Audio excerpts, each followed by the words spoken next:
strike me down, I shall become more powerful than you could possibly imagine. Welcome back. We have a major update in Splinterlands. There are some changes to the battle rewards and even a little bit of the battle system. So this just came out, and of course it comes out one day after I make a video about Splinter tools, which we're gonna see why that's relevant here in just a second. As part of that video is now going to be obsolete, but that's okay. A lot of you are going to be thrilled about this. Some people not so much. We'll see. Let's jump in right here to the new Splinterlands post. There are a couple. There's basically two big things. So the overall thing that we're getting at here is that it says the Splinterlands teams have been putting increased focus on the ranked battle reward system economy, and they've identified a number of issues. So they're going to do a couple of things both now and moving forward, or they're going to have a couple of goals. They want to reduce the ability to farm rewards using a small set of cards across multiple different accounts. That's obviously been a problem largely with bots. A lot of people don't like that. Moving away from that is definitely a very positive thing for the economy. They're going to increase the rewards for participating in the ranked season ladder across all leagues. We're not sure how that's going to be done yet, so we'll just kind of put a pin in that. Increased rewards, we all like that, right? So hopefully a good thing, but we don't know the details there yet.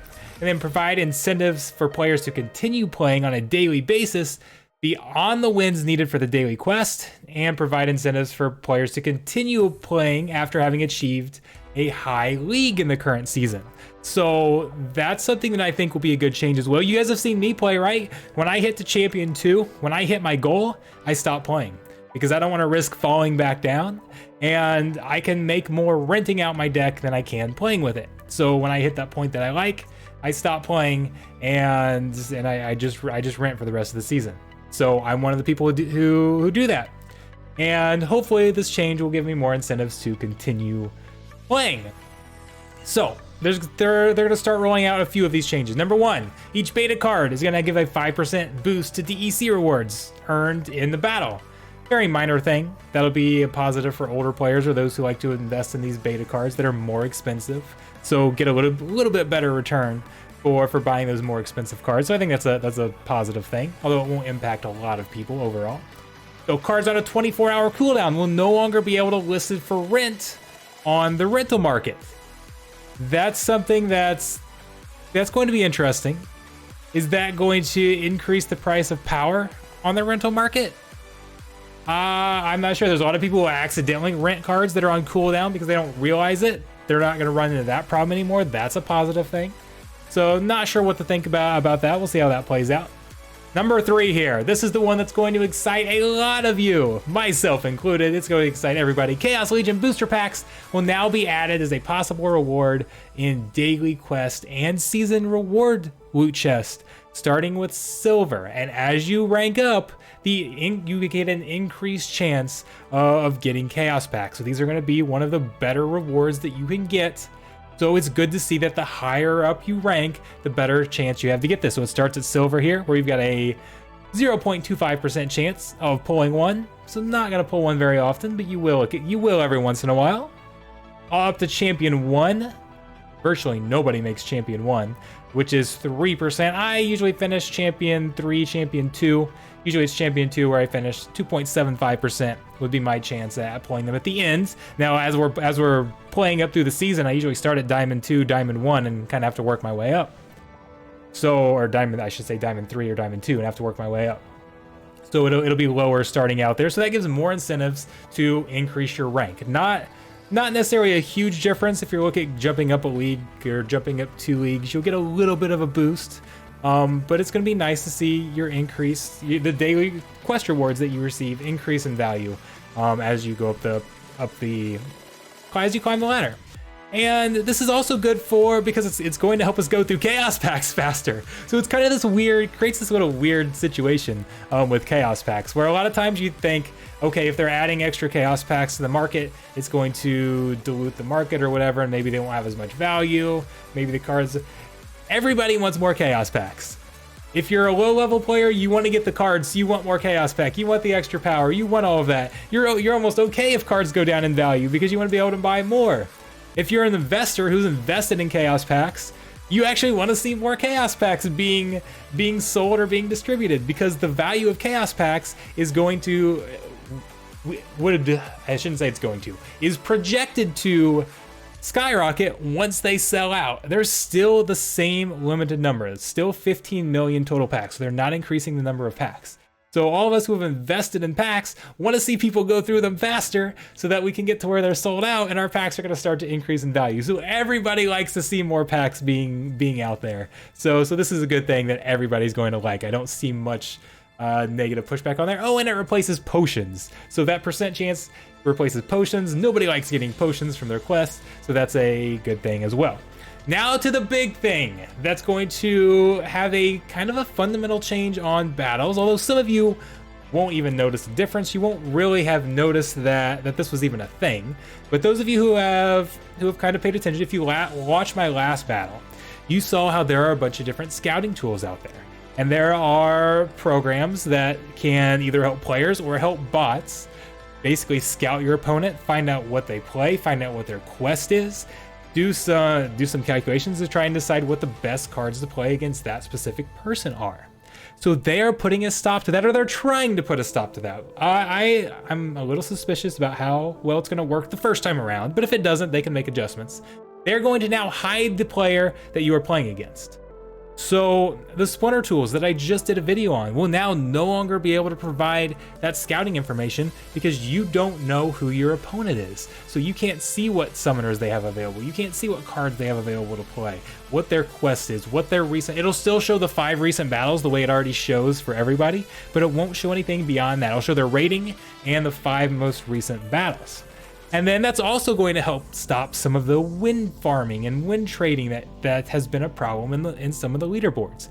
You've seen, I think it's been a real big problem down at Silver, where somebody will have multiple accounts, or whether it's their account or a friend's account or whatever, that will feed wins. They'll go into battle at the same time and try to get matched up, but when they matched up, they'll just feed wins to the other opponent. You can have somebody with a high rating drop their power down to drop down into leagues, and then you can get somebody in Silver League that's trying to farm those wins, playing up against a highly rated opponent and picking up free wins that can really boost their rating. And that's been a real problem. So hopefully this will cut down on it. Now, I'm a little suspicious if this is enough, because it's going to show your exact rating, and it's going to show your last 5 battles. And I feel like a bot or a program is going to be capable of searching and saying, okay, well, these are all the players with this rating, and then let's search through their last 5 battles and try to match everything up. So is that still going to be a thing? Will this stop the bots and those programs from being able to search it, or are they just going to have to modify it? So we'll see. If it's still a problem, if they make those modifications, make those adjustments, and it's still a problem, then Splinterlands can counter with some more changes to try and block it further. But the fact that they're going in and they're trying, this is enough for right now. I mean, this is going to be enough for now, and then if they have to go farther, they can go farther. So I'm not criticizing this at all. I would say overall I'm a fan of it, although I do like the scouting aspect. I like legit scouting. I think I would have rather, to be honest, I would have rather just seen them provide all of the information to everybody instead of saying, okay, it's only available to those who have these programs and can run it. I think I'd rather have just seen it present it all to everybody. And then everybody's on the same playing field, and it's up to the player to utilize that information and utilize that scouting info to the best of their ability, or to prevent your opponent from utilizing that, changing up your teams. And then again, knowing exactly what your opponent's seeing, everybody being on the same playing field. I think I would have liked that a little bit better, because I do like that strategy aspect that all that extra information brings. But I don't have a problem with this, and overall I think it is good. And this win trading has definitely been a problem, especially at some of the lower leagues, and I'm glad they're taking steps to get rid of that. So I absolutely love that. And then tip accounts, something that's not going to be a big deal for anybody who owns a spell book. If you don't own a spellbook, you're no longer going to be able to use just the typical temp account. You're going to have to tie it to a Hive account if you want to have assets. Almost everybody that has assets is going to buy a spellbook. If you don't, you can still, there are still ways to get a free Hive account, so you don't have to go spend money. You still don't, they're not forcing you to buy a spellbook to be able to hold these assets. It's just going to make it compatible with their new SPS validator nodes, which are going to be a good thing that are coming soon. So this one, this isn't really going to apply to a lot of people, because anybody that's going to continue playing the game should be buying the spellbook, right? So you can go get your rewards and get things like that. So I think most people are going to be buying a spellbook, so not something that's a big deal for most people.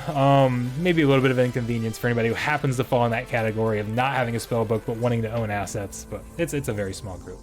So anyways, that's what we got. What do you guys think? I can't wait to see the reactions here, because I was actually surprised at the reactions from the last video. They were more negative than I expected about Splinter Tools, and judging based on that, a lot of people did not like that at all. So shutting that down, I expect this to have an extremely positive reaction from the community. Or was that just a vocal minority reacting to Splinter Tools? Because I've done some videos on some other tools before, and overall the reaction had been fairly positive, saying that they like these types of things. So I did expect some negative feedback with Splinter Tools, but I definitely didn't expect the volume of negative feedback that I got. And I completely understand where everybody's coming from. I expected it to be mixed. Just it was more negative than I expected. So I expect this to be mostly positive. We'll see. I don't know. Well, I'm curious. I'm very curious to see. So let me go to the comments. Let us know how you feel about updates like this. The packs, this right here, that's going to be positive across the board. So I can't, if I want to hear from the person who hates these, who hates the chance at getting chaos packs from their daily quest. Does that person exist anywhere? That's going to be overwhelmingly positive. But this other change here is what I'm interested in to hear from people and see how that goes. So anyways, thanks a lot. Make sure you guys like, subscribe, all that stuff. Stay tuned so I can provide you more updates, live streams. We're gonna have some more strategy guides coming. There's a lot more Splinterlands coming. You know I love Splinterlands. I am all in with Splinterlands. I'll see you guys next time.